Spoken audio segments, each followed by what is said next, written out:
So we looked in class today at a demonstration of the Pythagorean theorem. We started with a right triangle. A right triangle has two legs. The legs come together and form the right angle, and a right triangle has a hypotenuse. The hypotenuse is across from the right angle. So it has a leg, and a hypotenuse, and we will call one of the legs A. We will call one of the legs B. Doesn't matter which one's which as far as A and B goes, and we will always call the hypotenuse C. And we demonstrated today that a squared plus b squared equals c squared. We took a square that had length of A.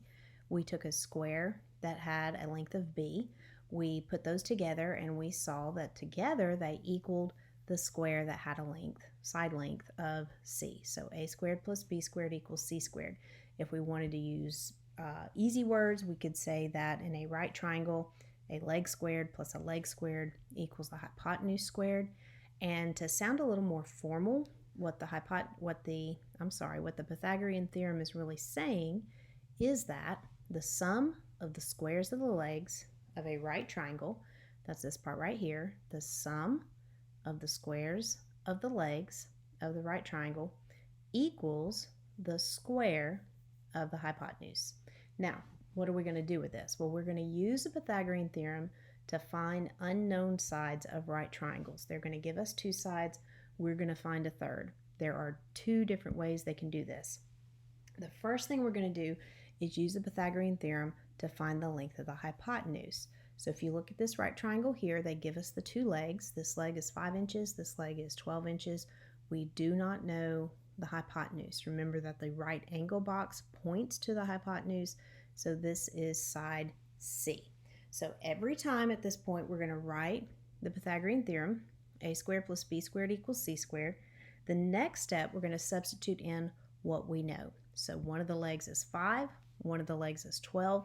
So we're going to say 5 squared plus 12 squared equals c squared. C is what we're trying to find. We're going to simplify at this point. 5 squared is 25, 12 squared is 144, so 25 plus 144 equals c squared. We're going to add the 25 and 144 together, and we get that 169 equals c squared. Now we get a little excited here and we think we're done, but we're not. C squared is 169.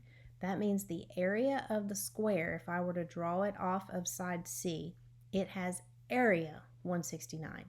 I want the side length. I want C.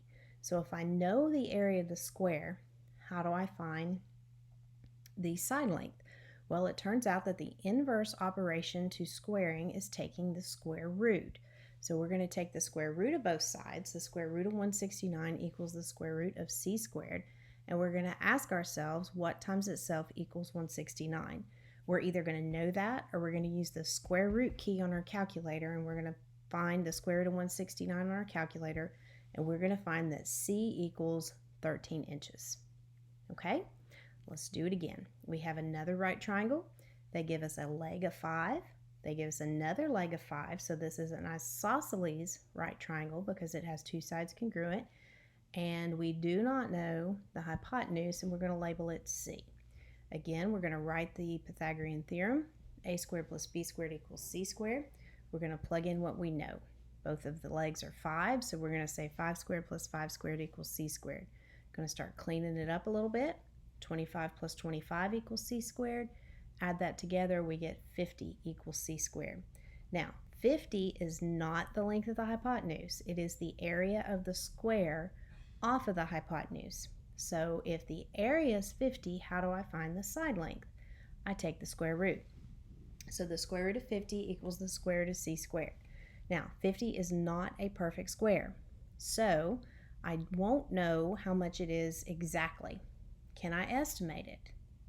Well, 50 is between two perfect squares, right? 7 times 7 is 49.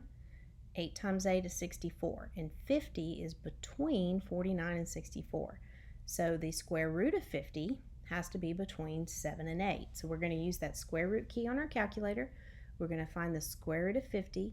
This we're going to have to round to the nearest tenth because this is an irrational number. And we get that C is approximately 7.1 centimeters. Okay, So the other thing they can ask us to do is to use the Pythagorean theorem to find the length of a leg. So this right triangle, I have a leg of 8. The other leg, I don't know, and the hypotenuse across from the right angle is 17. So on this problem, I'm going to label that other leg B. It does not matter if I chose A or B. I just chose B for this situation. A and B are interchangeable. So I'm going to write the Pythagorean theorem, a squared plus b squared equals c squared. I'm going to substitute what I know. One of the legs, A, is 8. I do not know B, and C is 17. So now I have to square those numbers. 8 squared is 64, plus b squared, and then 17 squared is 289. Now, this one's a little different. I have a 64 on the left side of the equal sign and a 289 on the right side of the equal sign. Since these are on different sides of the equal sign, I cannot just add them together. I'm going to solve this sort of like a one-step equation. I'm trying to isolate the b square. I need to get rid of the 64, so I'm going to subtract 64 from the left. Whatever I do to one side of the equation, I have to do to the other. So I'm going to subtract 64 from the right side of the equal sign. 64 minus 64 is 0, so there's a 0 that I don't have to write. B squared equals, and 289 minus 64 is 225. This is B squared. This is the area of the square with side B. So I'm not done yet. I have to take the square root of both sides. Do I know something times itself that equals 225? You might either know it or you can use your calculator, the square root key. The square root of 225 is 15, so the length of B is 15 centimeters. All right, one more time. I have a leg that I do not know. I have a leg that's 11, and the hypotenuse is 14 millimeters. I'm going to label that leg A. Remember, I could choose A or B when it's a leg. The only one that I cannot mess up on is C. If I put C in the wrong spot, I'm going to miss many problems. I'm going to write the Pythagorean theorem. A squared plus b squared equals c squared. I'm going to substitute what I know. A squared plus 11 squared equals 14 squared. Now I'm going to simplify it. 11 squared is 121. 14 squared is 196.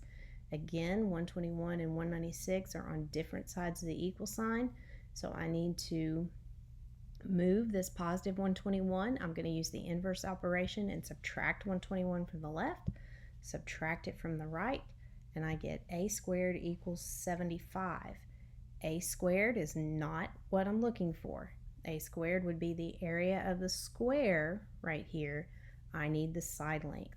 So in order to find the side length, I'm going to take the square root of both sides. The square root of a squared is a. The square root is 75. 75 is not a perfect square. Can you tell me what it would be between? What'd you get? 8 times 8 is 64. 9 times 9 is 81. So the square root of 75 has got to be somewhere between 8 and 9. I'm going to use the square root key on my calculator, and I get 8.7. So the length of side A here is about 8.7. I use my units, it's millimeters. All right, now that we've seen that, we'll do some practice in class.